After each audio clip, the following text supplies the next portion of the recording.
The Save America Act is exactly what it says. It's saving America from election. He doesn't even understand. How are you arguing with the man? The Save America Act does exactly what it says. It saves America. I don't understand. Do you not want to save America? It sounds like you don't want to save America. And the housing bill is a bill that can get approved. They worked on it long and hard. It's very bipartisan. That means the Democrats like it. He's explaining to people in the fucking Oval Office that bipartisan means. We have two parties. One is Republican and one is Democrat. I'm a Republican, and the Democrats like the bill too. That makes it bipartisan. Okay, thank you, Mr. President. When I look at that bill, it's a bill. But when I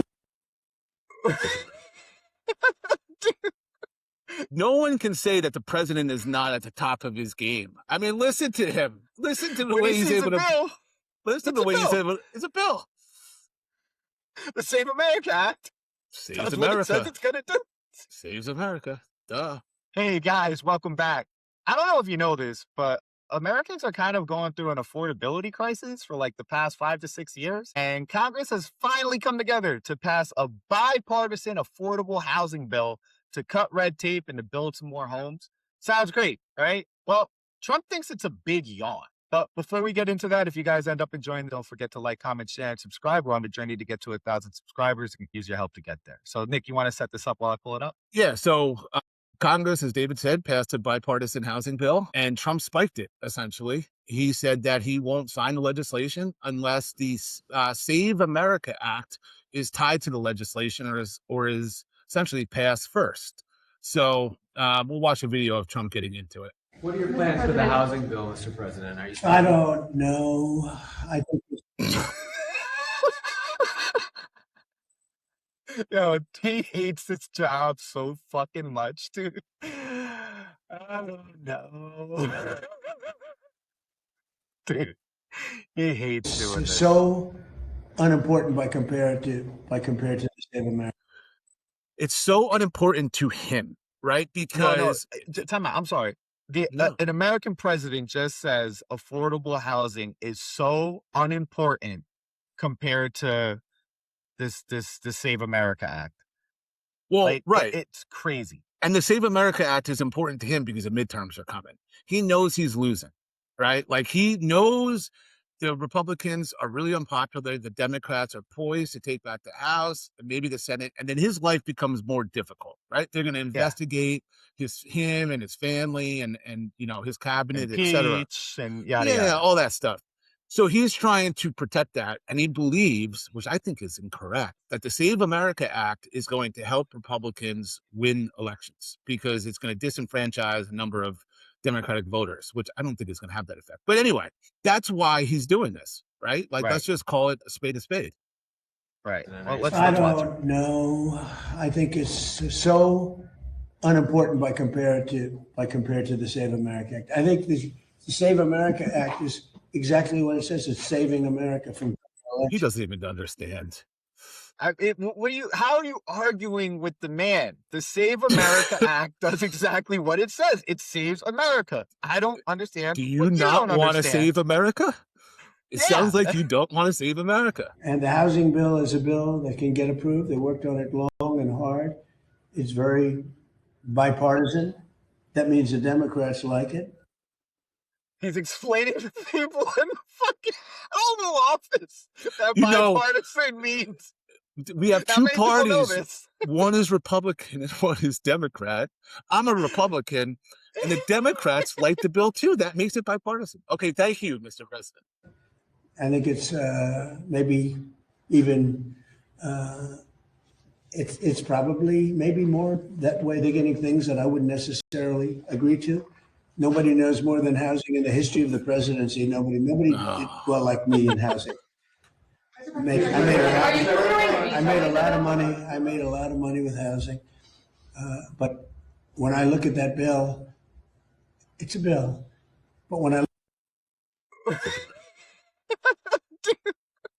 he's not trying to be funny right now. He's unintentionally being funny, but this is the funniest shit ever, bro. He's the funniest president ever. No one can say that the president is not at the top of his game. I mean, listen to him. Listen to the way he's able to. Listen to the way he's able. It's a bill. The Save America Act saves America. What it says it's gonna do. Saves America. Duh. How can you not vote for me? My slogan was "Make America Great Again." Right. That's it. I look at the Save America Act. It's about saving America. And I'd like to have the Save America Act added on. That's probably not going to happen because we have 4 Republican senators, maybe 5, that just won't vote for it. It's crazy. Somebody ought to, Lisa Murkowski. That bitch. From Alaska. Nobody's done more for Alaska than me. She's I just want a reporter to be like, what have you done for Alaska? Yo, like, name one thing you've done for Alaska. And like, maybe he has, I don't know. But like, he just says these declarative statements and no one ever follows up. Ever. And like, who?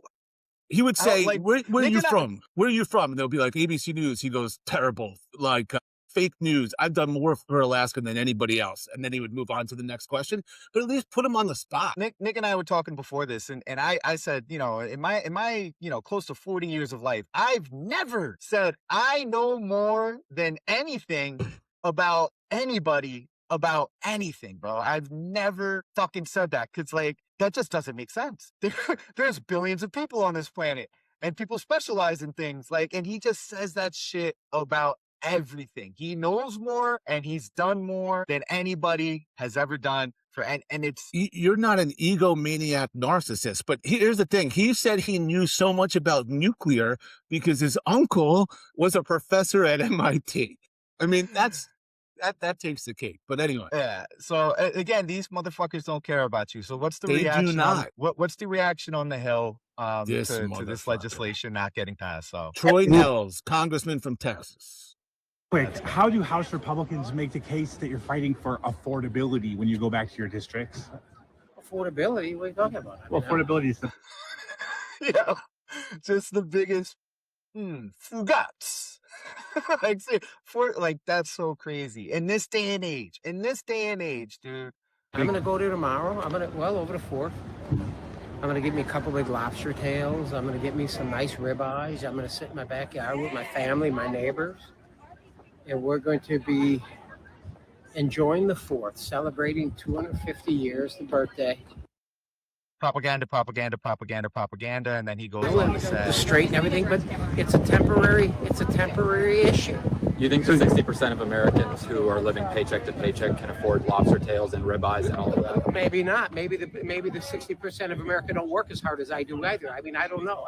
I mean, I know David's going to talk about this. I just want to point out that Congress is about to go on like their summer recess for like 4 to 6 weeks, right? So Congress has passed no legislation or very little legislation. They take breaks constantly. How can Congressman Nehls say that he works harder than average American? It's a fucking joke. Go ahead, go on.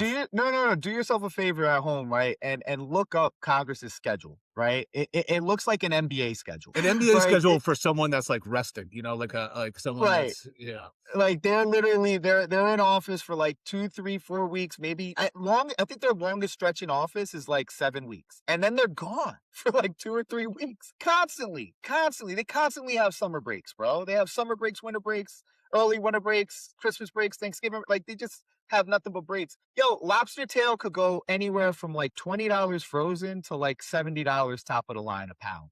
Ribeye goes for like $30 a pound. People can't afford lobster tail and ribeye, dickhead. Like just the median hourly wage in this country is $23 an hour. That means half the workers make more than that for an hour of labor. Half the workers make less than that for an hour of labor. $23 an hour. So a fresh lobster tail takes 3 hours of your fucking labor to buy 1 pound. Yeah, man, Americans can't afford that because their housing has gone up, David texted me this video yesterday or whatever, and I wrote back. I said this would usually kill someone's political career, and nothing's going to happen to Troy here. Like he's going to get reelected in Texas. He's going to continue spouting this bullshit about how he worked so hard and that's why he deserves all the lobster tails and ribeyes and that Trump's the greatest president. And it's just like, if a Democrat said this, like if Elizabeth Warren said something like this, it would be an explosion on the right, an explosion of fury. I mean, shit. Remember when the right would always have like the July 4th prices, and like under Biden, like hot dogs went up from like $2 to $2.10, and it was like, oh, Yeah, and no one can afford. And Thanksgiving and all that. Yeah. And this guy's out there saying he's getting lobster tails and ribeyes, and if you don't have the money for it, you're not working hard enough. It's ludicrous. Yeah. It's ludicrous. They hate us, man. They plain and simple, they hate us. There is a disdain that they have for the average American, man. They really hate you. If you punch in at work, if you do a 9-to-5 job, they fucking hate you. You should have been smart. You should have been investing every single penny that you had into the stock Trump market, coin, into an index, into Trump coin, right? Into something, and you should have had your money work for you like smart people. But because you're not smart, because you're stupid and you trade your time for money, like, fuck you.